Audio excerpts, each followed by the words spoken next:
वसमत उपजिल्हा रुग्णालयाचे वैद्यकीय अधिकारी doctor Masare sir, Saurabh Masare sir या ठिकाणी आलेले आहेत. तसेच त्यांच्या पत्नी मसारेताई या फार्मासिस्ट आहेत, या सुद्धा आलेल्या आहेत. फिजिओथेरपिस्ट फिजिओथेरपिस्ट आहे, शूटिंग घेणं काही नाही. फिजिओथेरपिस्ट मॅडम या सुद्धा आलेल्या आहेत. या दोन्ही दाम्पत्याने रुग्णाची सेवा एक आहे, कारण त्यांचा वारसा असा आहे. त्यांचे वडील मसारे सर एक वसमतचे प्रत्येक असं वैद्यकीय अधिकारी होते आणि त्यांनी कधीच गर्व केला नाही.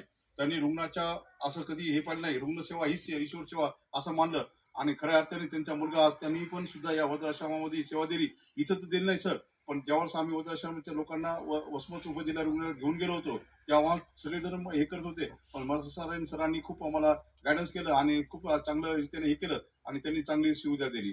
मित्रो, देणाऱ्यानं त्यांच्यासाठी एक शब्द आहे, देणाऱ्यानं देतच राहावं आणि पण वापस घेऊ नये.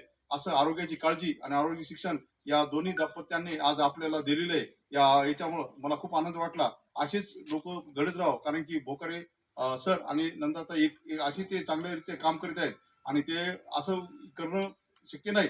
हजारो लाखो मधून एक माणूस असं करते. एवढी प्रॉपर्टी इन्व्हेस्ट करणं आणि तुमच्यासाठी सेवा करणं असं आहे. तर तुम्ही सुद्धा या ठिकाणी काळजी घ्यावं. तुम्हाला एक असं वचन देतो, जोपर्यंत मी आहे आणि मुकेश सर आहे तोपर्यंत तुम्हाला आरोग्याच्या बाबतीमध्ये कधीच कळणार नाही आणि तुम्हाला कधीच असं दुरावा करणार नाही. आणि योगायोगानं सकाळपासून सर मी कॅम्पचे नियोजन करून लागलो. चांगलं घडलं तर चांगलंच होते.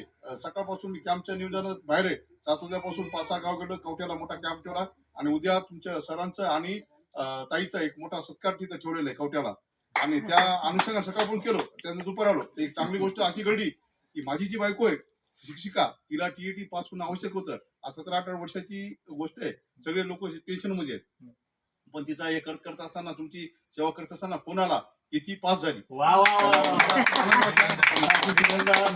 तर ते खूप छान वाटलं. तर असंच तुमची सेवा करायची मला संधी हो. माणसांना फक्त देत राहो आणि हेच करतो. आणि तरी मसारे सर आणि मॅडमचं मी खूप कौतुक करतो. त्यांनी सुद्धा मॅडमने यांना फिजिओथेरपी सांगितली, कारण ती पण सुद्धा गरज होती व्यायाम करणं.